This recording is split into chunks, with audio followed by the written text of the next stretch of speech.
In this perspective drawing tutorial, I will show you how to draw this medieval building in 2 points perspective.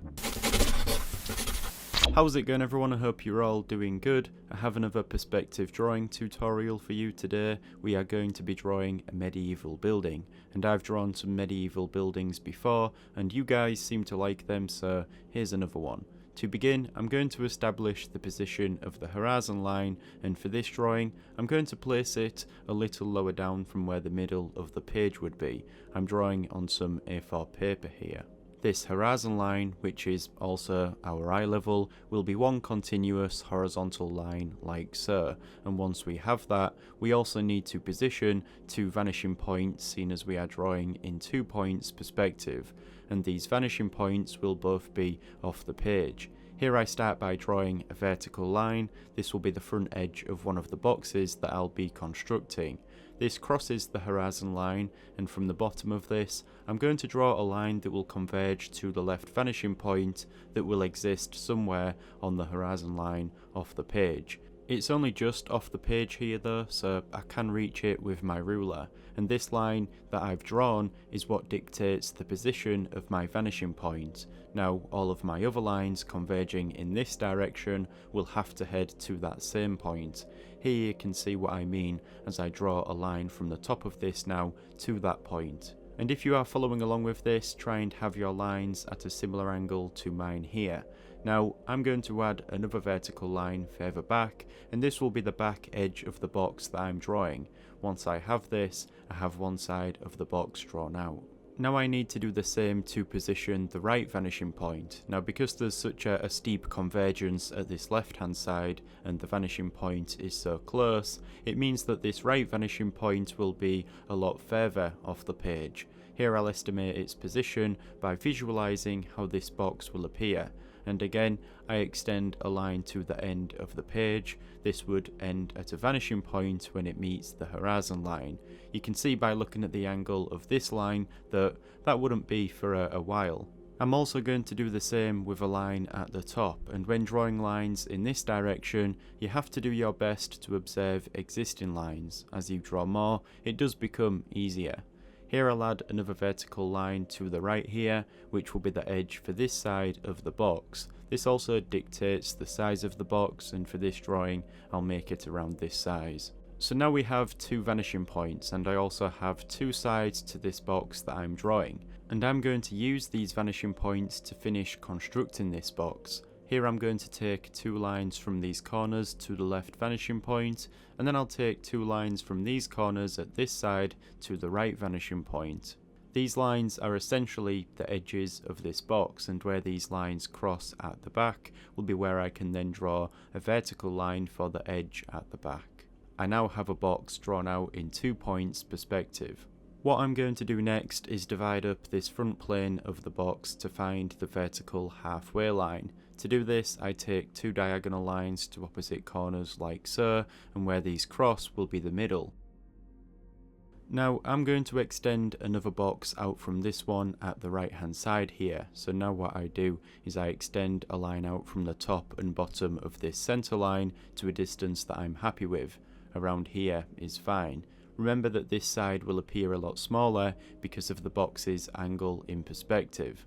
Here I connect these lines up with a vertical line to create the side of this new box. Here I take some lines from the end of this back to the right vanishing point, and as I'm drawing more lines in this direction, you can see what I mean about estimating the direction of them getting easier the more you have.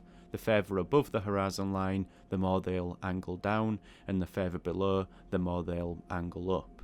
Anyways, to find where to end this box at the front, I extend the edges of the first box at this side until it meets these lines. I can then draw in that last edge at this side. So now we have another box at the front of this, and this house that I'm drawing is going to be 2 stories high, and so now I need to extend this up. Here I'll start from this corner and I'll extend up a vertical line. The height of this depends on how you want the building you are drawing to look. I'm going to make it a little bigger than the height of the first section below. From the top of this, I take a line back to the left vanishing point. Now I can extend up a line at this side. And I do this for each corner of the box, working my way around, extending up the vertical lines and drawing lines from the top of them to the relevant vanishing points to connect them up.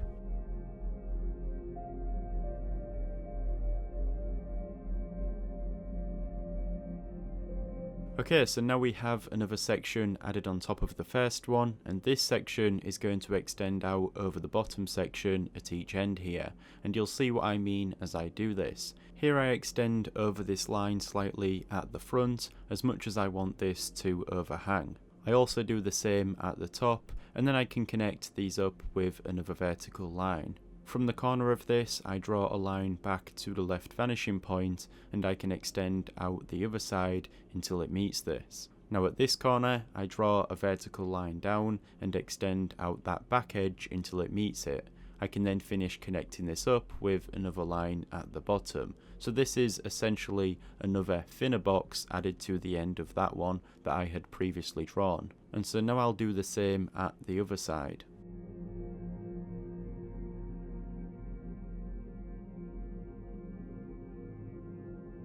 So we are making some good progress here, and now I will start to add a roof to this, and again I'll walk you through this step by step. I'm going to start by dividing up the end of this section here to find the center point, where I then draw a vertical line, and I extend this past the top here up to a height that I'm happy with for my roof. The top of this line will be the ridge of the roof, so keep that in mind as you do this. Now from either corner, I take an angled line to the top of that vertical line, creating a triangle that will be one of the sides of the roof. From the top of this, I draw a line back to the right vanishing point. Here I move over to the other side of the box, and I have to look past some of the construction lines here to divide up the opposite end the same way. I then extend up another vertical line until it meets this line. Again, I connect two angled lines from each corner to the top of this. So we've essentially drawn out a pitched roof on this box, but there's also the section at the front to consider as well. Here I take the same approach. I divide up this end of the box and draw up a vertical line. Now this is where it gets tricky, because I don't know where to end this line. I need it to be the same height as these other two sides, but seeing as this is at the front here, I don't have a point to draw this to. So what I do is, where this vertical line meets the top of the section at the front, I take a line back to the left vanishing point until it meets this edge of the other box at the bottom of the roof.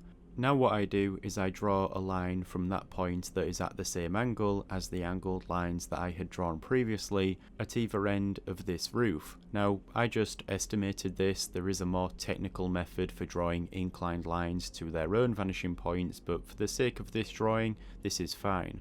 Now that I have drawn this line, I can take a line from the top of it from the left vanishing point and extend it over until it meets my vertical line at the front. This gives me the correct height in perspective.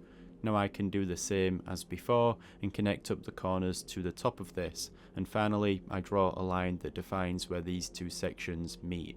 Now one distinct feature of a medieval building is a roof that overhangs the building, and so that's what I'm going to draw next. This is fairly straightforward. Here I extend down the angled lines and connect them up like so, using the vanishing points. You'll also see the roof overhang at the other sides. So now we have these inclined planes for the roof overhanging the boxes at the side, but I also want this roof to overhang at either end. Again, this is easy to do.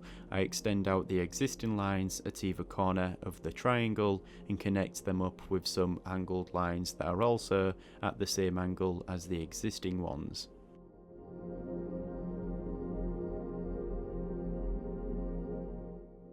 So I would say that's the first stage of constructing the drawing finished. It's starting to look more like a building now. For this next stage, I'm going to develop this further and position the outline of some windows and doors. Before I do that though, I'm going to add some thickness to this roof. And I do this by simply offsetting some lines at the same angle around each end and at the sides. Okay, so now I will begin outlining some windows and doors, and the technique that I rely on most for this is the division technique, which we've been using to find the central line of these planes.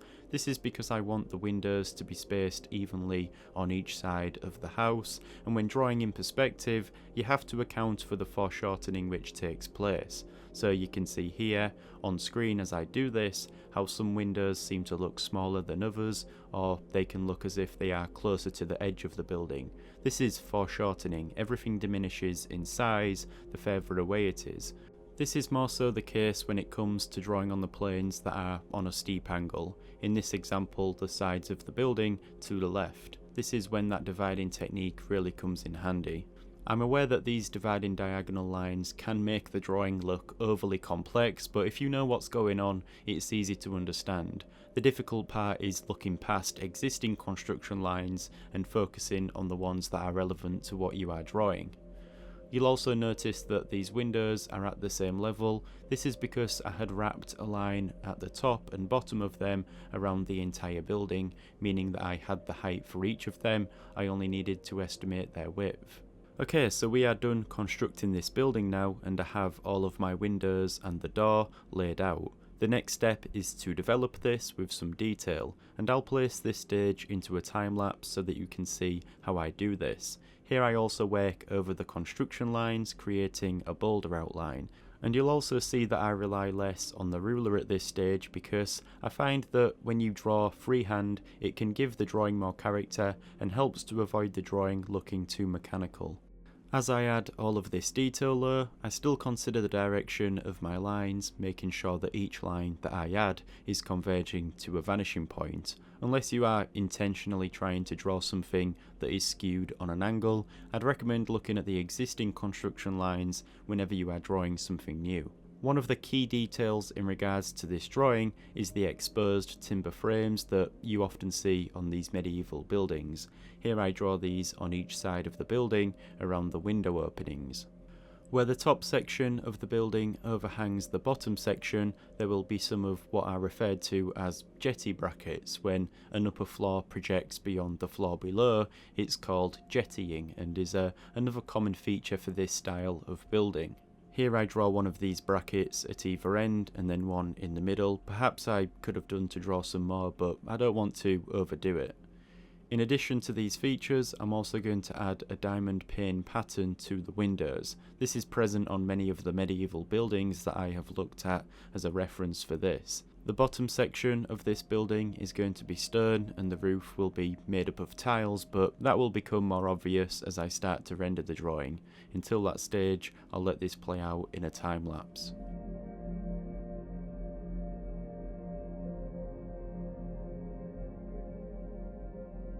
So now I have a drawing of a medieval building and I like how this is looking. Now if you did follow along with this, you can leave your drawing as is or you can develop it further. For this example, and as I typically do for most of my drawings, I'm going to render this in pencil. As always, I'll place this stage into a time lapse and you can see how I do this.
So there we go, that is another medieval building drawn in 2 points perspective. I hope you enjoyed this one. If you did, then please leave a like. I have many more tutorials like this one on the channel and also on the Patreon page. With all that being said, thanks for watching. I'll see you in the next one. If you enjoyed the content I create, then do consider becoming a patron on Patreon. You will gain access to exclusive tutorials, study documents, process papers, real-time drawing footage and more. Plus you will also be supporting me in a more personal way. Other than that, thank you for watching this video and I'll see you soon.